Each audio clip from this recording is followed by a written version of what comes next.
Good morning, Year 12, and welcome to your last lesson before half term.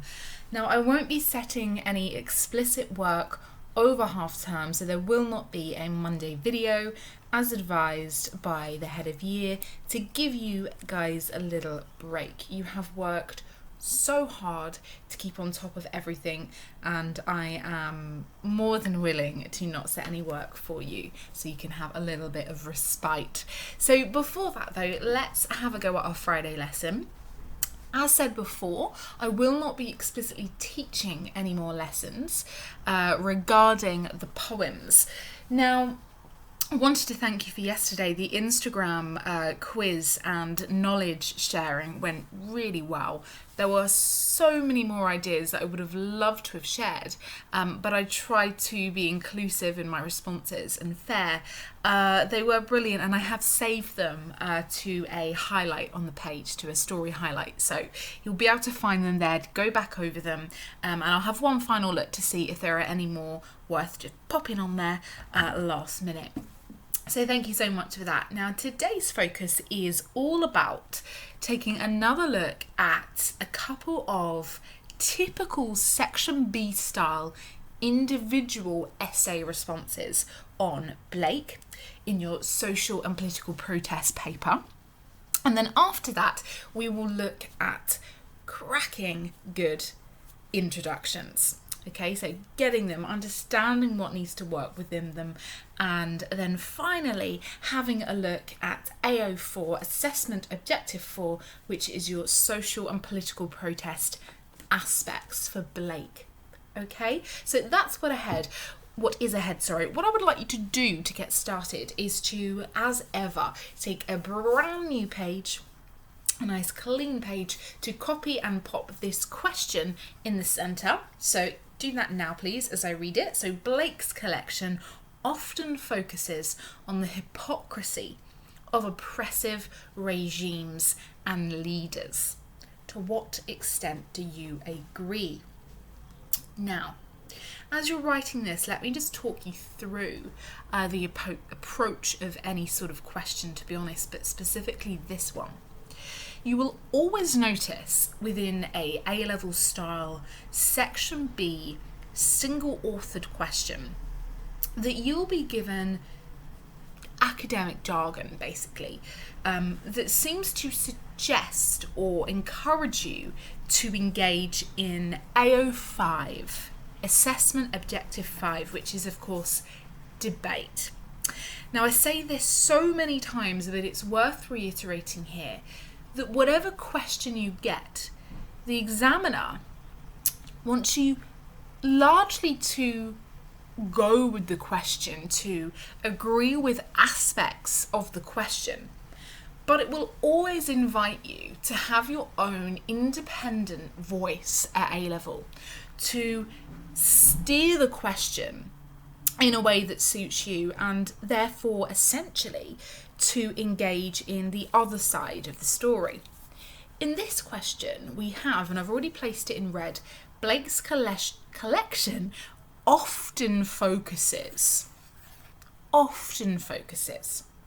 the hypocrisy of oppressive regimes and leaders. So often is this kind of debate trigger word, isn't it? Okay, sorry, that's not in red, it should be as well, that whole phrase, often focuses. Now, this perspective on Blake's collection is suggesting that on the whole, more often than not, we have the spotlight shined upon those figures within Blake's contemporary world that engage in hypocrisy. Now, what is hypocrisy? A very easy dictionary denotation is that it's an individual that claims to have higher moral beliefs and practices than is actually shown in their behaviour.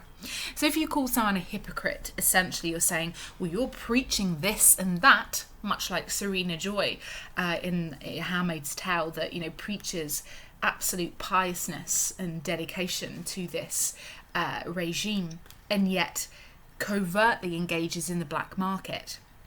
That would be one example of hypocrisy. The commander in The Handmaid's Tale who benefits from his privileged position with the hierarchy, and at one point does even overtly preach very patriarchal, misogynistic views of women in his conversations with Offred, but then quite happily visits a location in which women are stripped of that so-called Christian ideal of purity. Okay, Jezebel's. I could go on, couldn't I, as I always do, but what I'm saying is hypocrisy is this idea that we have figures who are given power and status in society that claim to have these very high moral beliefs and behaviours, but actually covertly behind the scenes they are working away against those so-called beliefs. If that's the case, then I would have to largely agree the collection does indeed often focus on hypocritical figures. The twin mills of oppression immediately come to mind.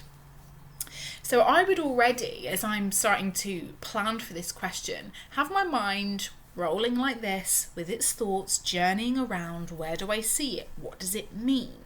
Okay, this dictionary denotation of the key words in the question will come in handy in our introductions. Okay, so it's always worth you highlighting your key words and actually coming off and going, well, what does that mean? What, if I was going to define that lexical item, what would it be? What are its denotations and its connotations?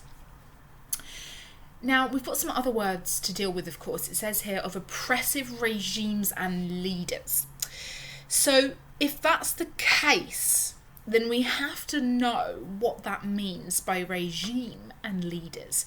Now, we know oppressive means that they seek to deny other people's freedoms, that they seek to marginalise others in favour of their own power, that they seek to sustain the status quo, the power system and hierarchy, because it benefits them.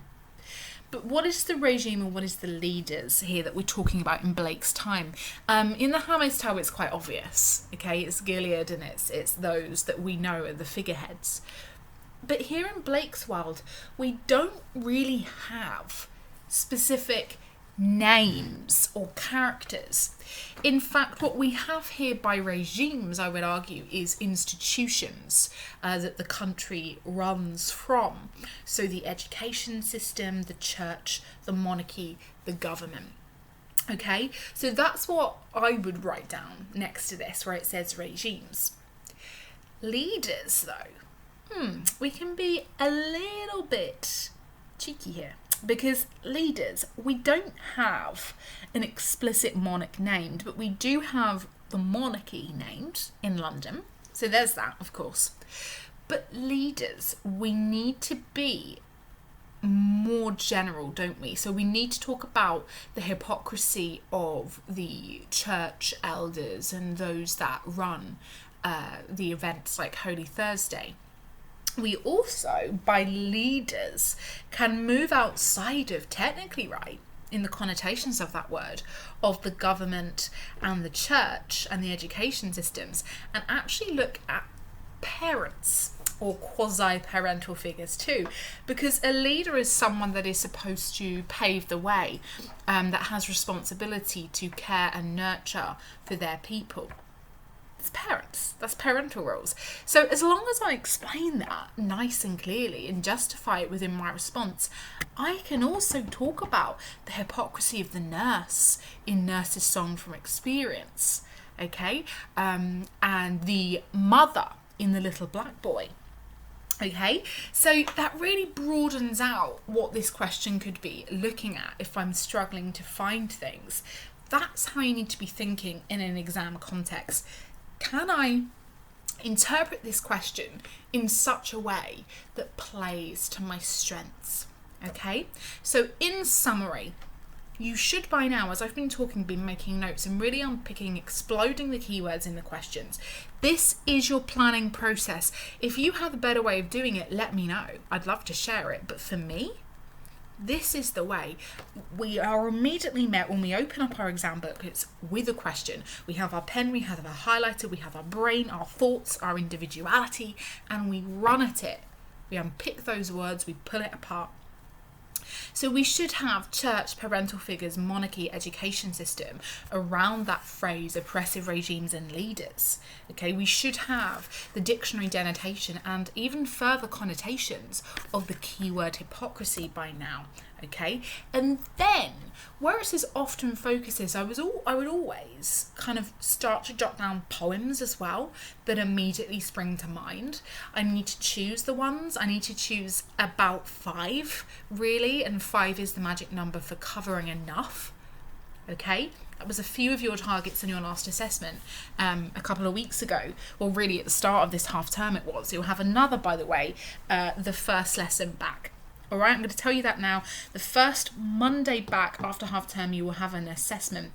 Now, I realise actually, as I'm saying that might mean you need to do some revision over half term, which actually is a moment of contradiction. So I'm thinking out loud, you know what, I'm on the spot, we're in our lesson, and I'm going to say that you will have an assessment on the Friday back after half term, which gives you the Monday lesson to engage in revision, get yourself ready, get yourself confident. And I think what I'll do on that Monday lesson is I will be sort of here in some way, shape or form, ready for you to ask me any questions, and I'll give a dedicated hour for that.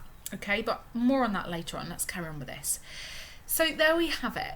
Those are my means of quickly but effectively tackling a plan for a question. Okay, now the only thing I haven't looked at is what would be the debate. Okay, well, to be honest, you can't say that he doesn't look at hypocrisy, because he does, but you might just say, and this is always a good debate, if the question's about a negative thing like hypocrisy or oppression, your debate could be one paragraph in your response, and it could be, whilst there is certainly a large extent of his collection focused on the wrongdoings and, you know, malevolent and cruel behaviours of regimes and leaders, there are a lot, especially of innocence, of his collection and many of its poems that actually focus on redemptive qualities of humanity. You know, when we're not all bad, is what I'm saying here. The question seems to suggest that the collection is all doom and gloom, as they say, but there is moments of redemption, of hope, of instruction, you know, for moral ascension, for organised innocence. And you could look at, you know, maybe the opposite of the Nurse's Song of Innocence for that, or you could look at a poem like The Echoing Green. Whatever you need to do is fine, but for debate you would take it out of the negative and go, well, you know, yeah, it often focuses indeed, but that is not the sole point of the collection, is it? Because we wouldn't achieve, this is key, write it down, we wouldn't achieve organised innocence without a balance between the innocence and the experience version of the worlds. And this question is suggesting that his collection is kind of most often focused on the negative, but it's not. The whole collection is an effort, is a lesson in balance. Okay, so hopefully you've got that. Take the video back if you need to. That's some high level stuff there. Okay, so now that you have planned, that you've planned for a question, it is now the next stage in your sort of essay writing in exam conditions, and it would be cracking introductions. The introductions, of course, is the first impression for your examiner. It is about capturing your big idea, your thesis, let's call it, something that the rest of your response will seek to prove and to solidify through evidence analysis linked to context and aspects. Okay? So what do cracking introductions mean, or what do they entail? Now, I think, and I'll be writing this down in my exercise book, that a cracking introduction would include at least these 4 things. Number 1, it would pen a very, to be honest, generic opening line that you could probably use for most essays that establishes your overall understanding of Blake's collection and why it's there. And that should just be 1 sentence, okay? And it should just be, as a springboard for your introduction. We did this at GCSE. You have almost like a pre-made opening sentence that sums up, your interpretation of the text, that enables you to spring into it. So mine is this. Within Blake's creative version of a political manifesto, Songs of Innocence and Experience, he explores the ramifications of an unbalanced society where innocence is made naive and vulnerable, and experience seeks to dominate in its fallen vision of the world. Now, you might go, well, miss, you're not really answering the question yet. I know.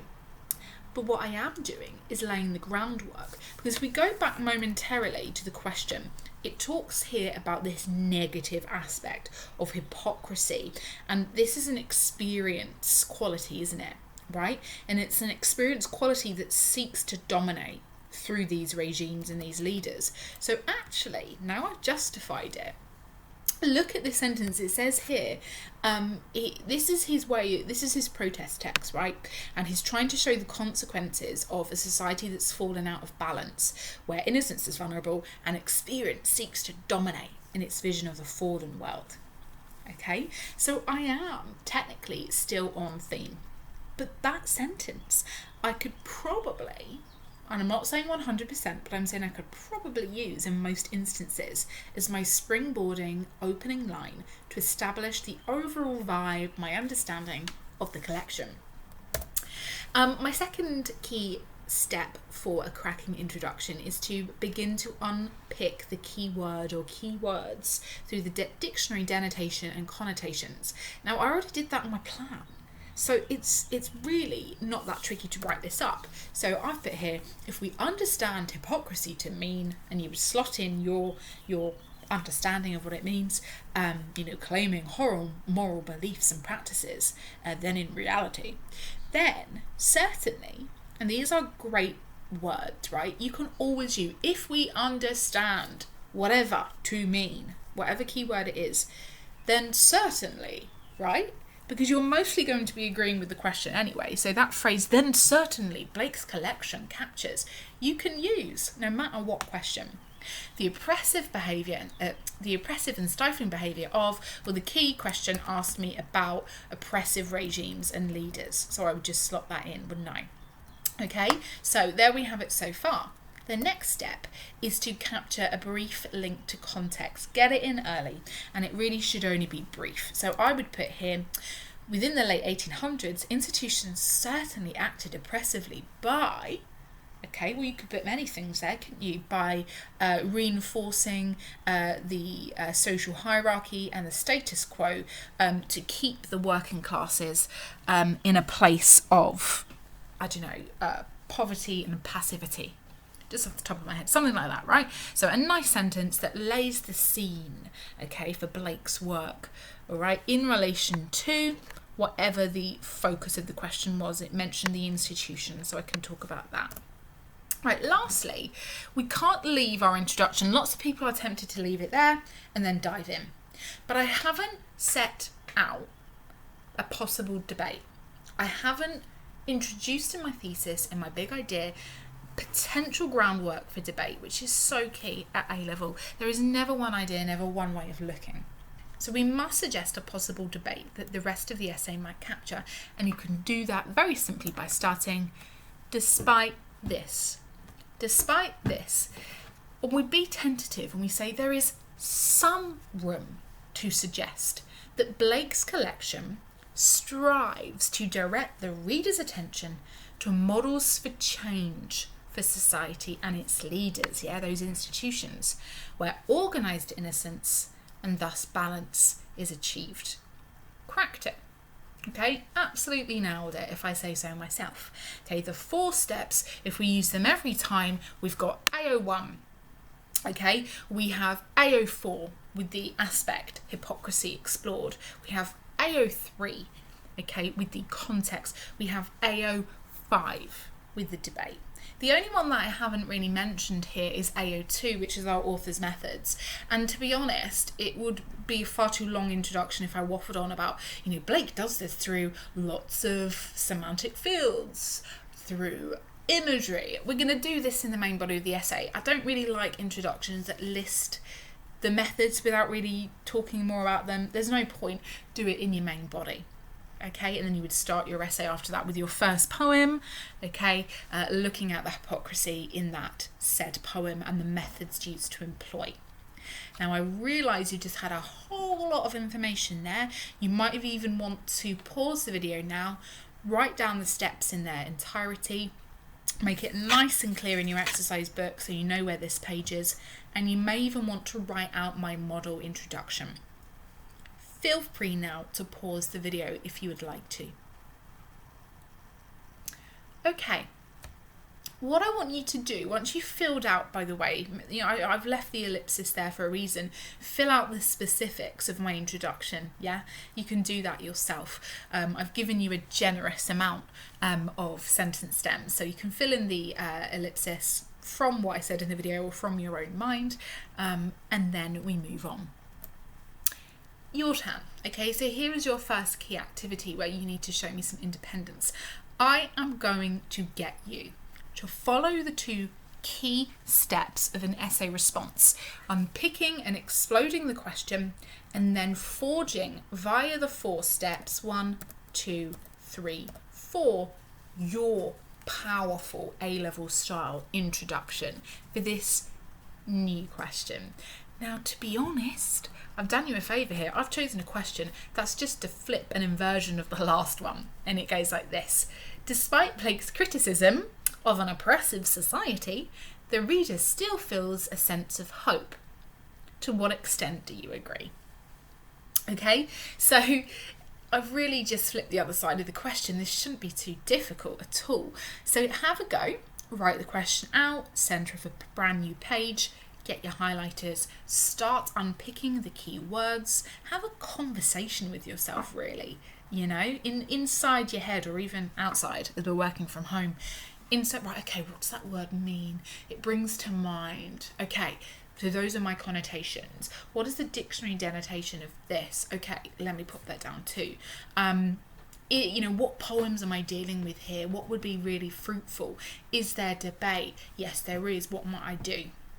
Okay, once you've done that in about 5 minutes, give yourself 5 minutes or so to write your introduction. Okay, it would be wonderful if you could send your planning for this one and your introduction to me, because I just want to check them and make sure that you have understood the steps, okay, the 4 steps. So that shouldn't be too demanding, okay, then I can tick you off and award you for today's lesson, okay, so a plan and an introduction. Now, that is not the final task for today. You might want to pause the video now, get this done, and then you can take a little break and then come back to this later today. Or if you're feeling like you're in the zone, feel free to carry on. But pause now to complete this task. Okay, welcome back. In the second half of this lesson, we are going to look at AO4. Okay, the social and political protest aspects and tropes. Now, I have them here on my revision cue card that I would usually print and give out with a bunch of cue cards for you to make a little pack. Now, I don't have the luxury of doing that right now, I'm afraid. If you have a printer though, do print this page off and then make yourself a little booklet with the tasks that you're about to do. You could, of course, create your own cue cards and write them out by hand, completely up to you, but this next session is largely independent. I've given you the aspects, they're here. For me, these are the ones that are most important for Blake's work. I feel they're pretty self-explanatory, but I want to quickly explain the bottom right-hand side one, which is private/public. I've just got a feeling people will be confused by that. Now, all that means is it's that famous quote we looked at, the private is always political. And it's that idea that even small scale activities or behaviours make a comment on society as a whole. So even if you just have the schoolboy, one small schoolboy with his private thoughts on the education system, he is actually tapping into the wider public sort of atmosphere and situation. So it's the idea that the private and the public are linked within protest fiction. Okay, what is maybe small scale, a microcosm has a much wider sort of comment on society as a whole. I think the rest is self-explanatory. Classification in the centre there is more so about people being placed into specific categories and being sort of judged for that. So you've got like the little black boy, and then you've got the younger generation versus the older generation, things like that you could look at. Let me look. No, I'm pretty sure the rest is self-explanatory, but you've always got a wonderful Google to look the word up if you don't know what it means. You should by now. So these are your aspects. You have now, you're going to have to make this table yourself, or you can do lists or mind maps or whatever you fancy. It's totally up to you. I want you to go ahead and fill in this table. You're going to write the aspect in the first column, so like hypocrisy. The next one, textual detail, is just a couple of quotes from whatever poems you like for your AO1. Your AO2 would be what methods are employed to show the hypocrisy. Is it irony? Is it hyperbole? What is it? And then the last one, you tell me why this trope was important in Blake's time. So you could make a little note about the church, the government in Blake's period. Okay, so you're going through, you've got 2 slides of that, 2 pages of that. And that essentially is your last activity. It would be great to see evidence of this as well, but I realise that might be quite a lot to photograph. So do make sure it's done. I need to see at least evidence of the exploded question and your own introduction, which I'd like to check. But if you want to do this and send it to me, if you do this in a creative way, you were great with the threads, I love that, then let me know as well. I'd love to post it on our Google Classroom. If you found a way to display these tropes in a more creative way, then go for it. I've got the idea of the fist there. You could always write the aspect in the centre of the palm, and then you could have the poems in the fingers and the little notes along them as well. Just one idea, but I know that some of you are quite visual in your learning and quite artistic, so completely up to you. Okay, year 12, that's everything. I think I've waffled on for far too long. Hopefully you've taken something from it. You can always play the video back to hear it once again. The silver lining of this situation, you can't wind me back in real life, and hopefully that's everything you need. But again, send me an email if you have any queries, and just thank you so much, guys. It's